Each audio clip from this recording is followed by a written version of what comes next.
Real pleasure for us to have Duane Ford joining us, and of course the premier college guy. You're the Mel Kiper Jr. of Canada. That's what we'll call you, right? Minus the hair gel, I guess, right? Yeah, exactly. And I think you make sense with what you say, Duane.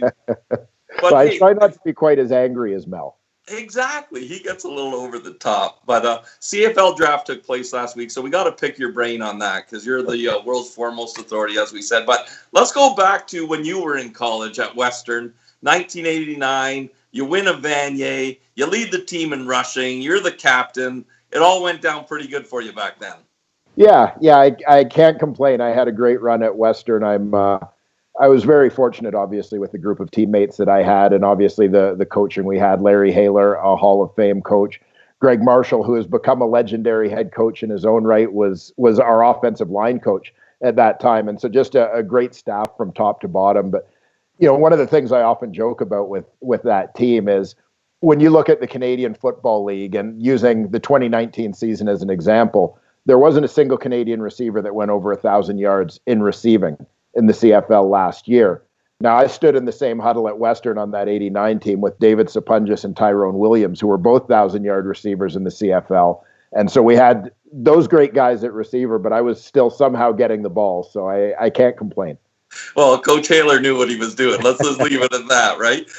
And plus, I think there was 32,000 at Sky Dome for that game too, like a record crowd. So the blood must have been pumping. It must have been great. But then you have to prepare for the draft. So tell me how it was back then and how it may be different today. Yeah, very different for sure. In those days, I would say in terms of training in general, there was just, I guess, less that was known. I mean, we very rarely lifted weights during the season. You saved all your energy for practices and games, whereas guys kind of maintain through the season much more now. And the draft was a lot earlier. So back then, the draft was actually during our reading week from school, which was near the end of February. So it was a difference of several months in terms of when the draft actually took place, like a solid 2.5 month difference in terms of when the draft was taking place. So you had less time to get ready. The combine itself, I think, was sometime in January. And so you'd kind of really only been back lifting maybe for a couple months and training and getting ready to go. Whereas now, I think guys stay in better condition in terms of that testing stuff during the season. But the other part of it is that they are so much more specific in terms of their training and nutrition leading up to the combine. Like combine prep wasn't something that really existed back in 1991, whereas now every guy is doing it. Every guy is going to some sort of trainer and working very specifically towards being ready for the combine. How did your numbers compare to the combine to what they are nowadays? Like by position, let's say. Yeah, I mean, I tested pretty well, but compared even to how I would have tested, say, at the start of a season versus how I was going to test in January, I think was night and day. So there was that relative factor in it, but I was never a guy who was going to be a burner. So I think I went to the combine and ran, a high 4.8 or 4.9, something like that. And that wasn't a horrible time for me. So I can't really complain.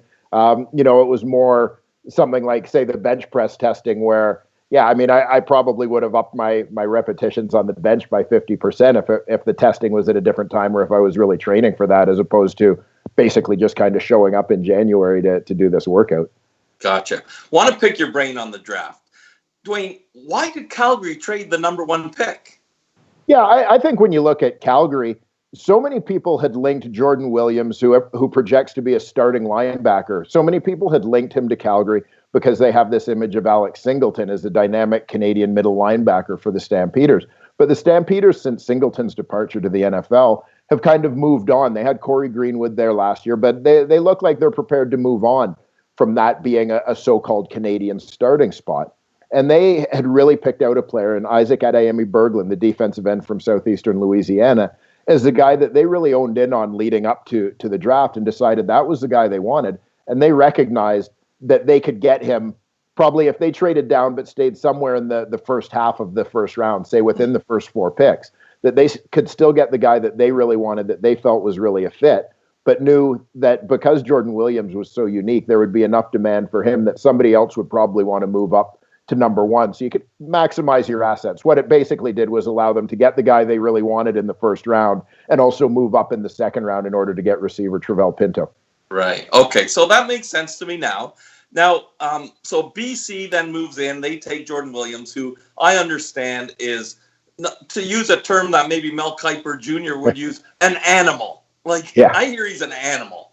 Yeah, I mean, Jordan Williams is an athletic freak. This is a guy who, at 220 pounds, finished in the top 5 in every single test at the Ontario Regional Combine. So the one CFL scouting combine that actually took place before the shutdown.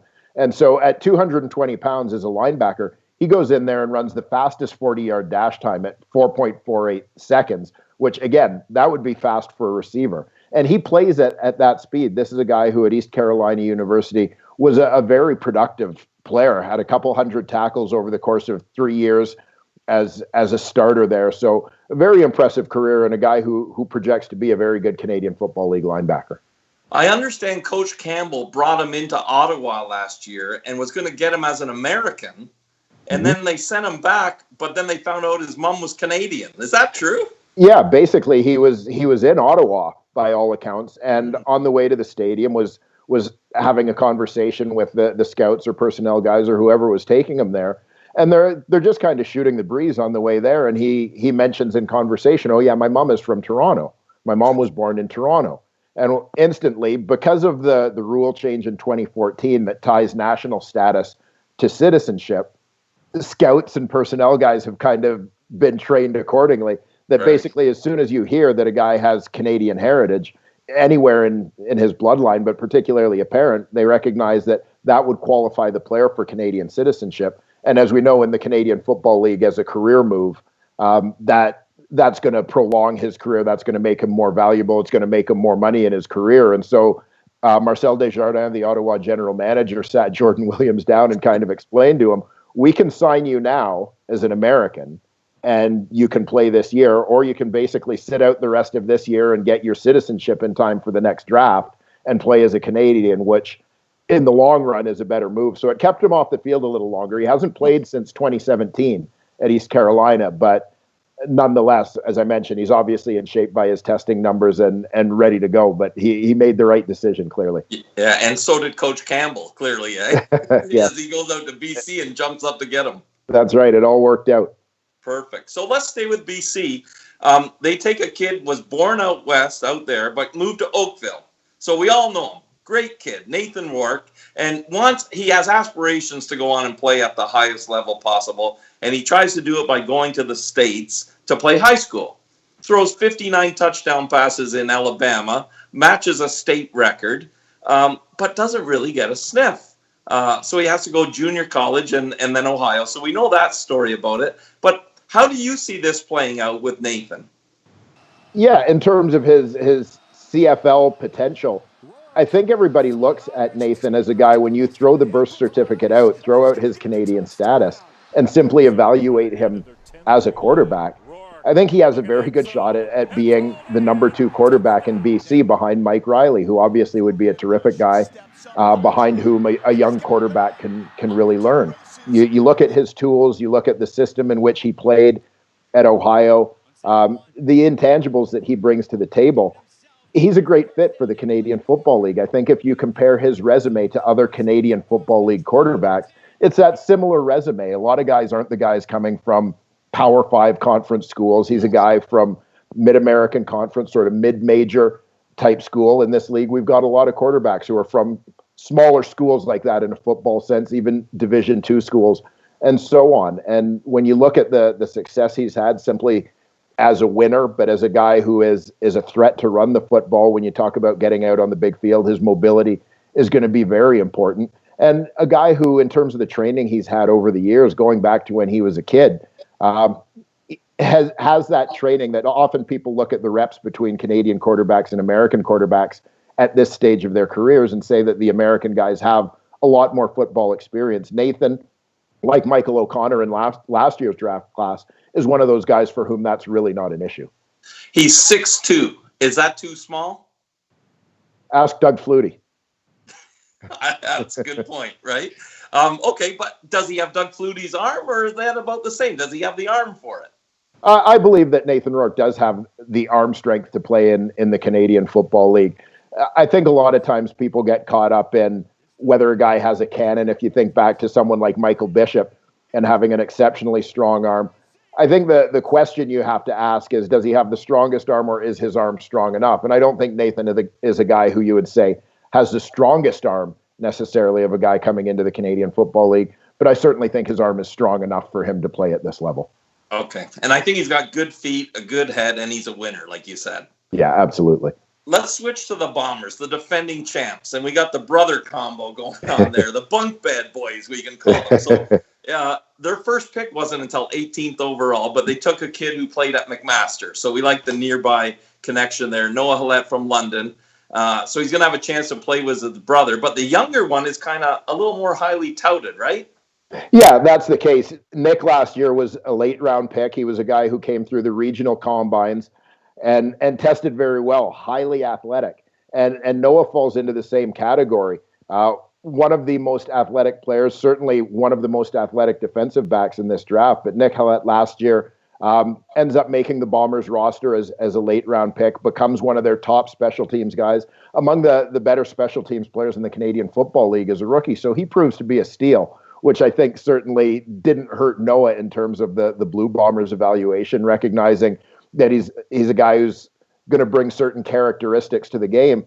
I think when you look at the two brothers, yeah, you mentioned it. Noah is more highly regarded, probably a better all-around football player, a guy who I think is going to compete for some time in that secondary. Very good instincts, very smart football player. And as I said, everybody raved about the athleticism of Marc-Antoine Dequoy, the defensive back from University of Montreal, who signed with the Green Bay Packers after the NFL draft.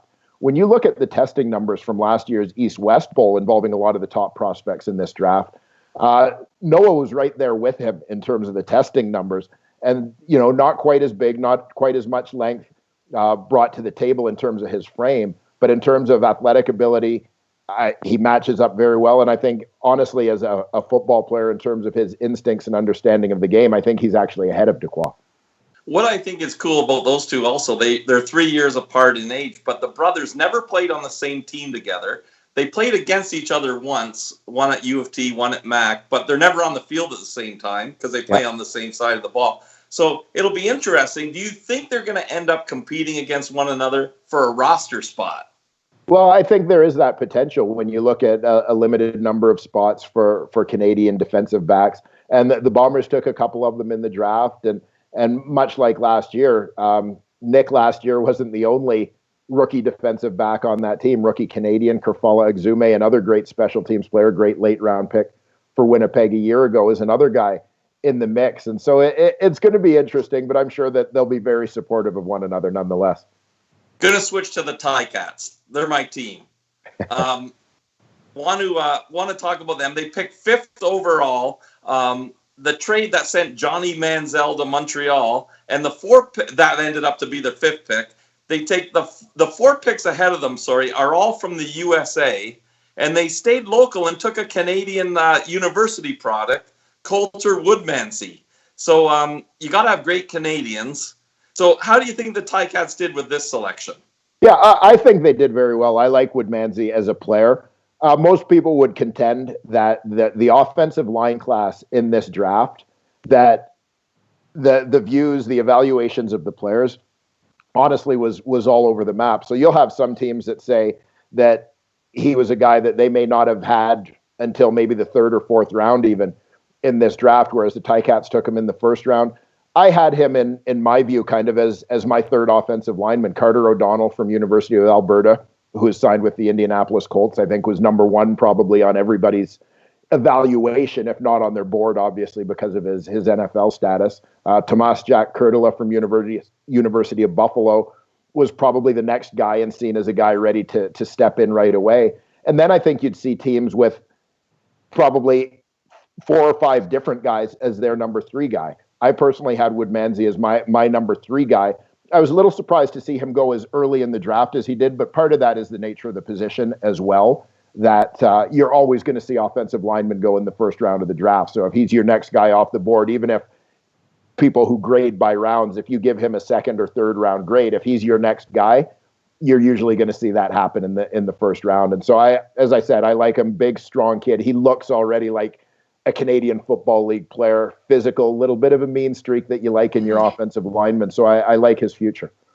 Sounds good. And then you win on the line with Canadians, as you said there. So, and it's funny, they had a pick at 8 too. So they obviously didn't want to slip till 8. They might not get him there, but they take Tyler Tanowski, a receiver, 27th overall. He's kind of reminds me of maybe a Luke Tasker type, Dwayne. Yeah, I've heard that comparison certainly with Tyler. A smart player, brings some toughness. He's not the biggest guy, but he has been in Canadian university football over the course of the last 3 years. The combination of him and Waterloo quarterback Trey Ford has been absolutely lights out. Ternowski in 2017 and 2018 averaged well over 100 yards a game. Obviously, that affected the way teams covered him a little bit in 2019, but still among the nation's most productive receivers. But when you look at career numbers and compare him to the other receivers in this draft, clearly the most productive receiver in the draft, a guy who, despite his size, has a deceptively large catch radius because of the combination of his speed. He's kind of got longer arms for a guy his size at about 5'10 or 5'11. I'm curious to see if his numbers in U Sports football are going to be able to translate a little bit to the Canadian Football League.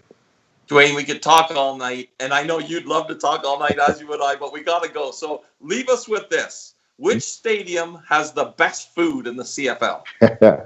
Oh, that's a tough question, but in terms of things that I have sampled, my number one pick is probably Winnipeg. There's a little bit of a loyalty thing there for me with Winnipeg, where before every game, I go see former CFL offensive lineman Abby Khan, who has a kiosk for his restaurant, Shawarma Khan. So a little commercial here for him. Yeah. But for anybody who's venturing to Winnipeg, Shawarma Khan was my introduction to shawarma, and it has now become one of my favorite foods. So I'm gonna give Abby in Winnipeg the shout out there. Gotta love it. Dwayne, hey, thanks for your time. We appreciate it. My pleasure. Anytime. With that, we got to go. We want to thank Sherry Ford, relation, earlier, Nathan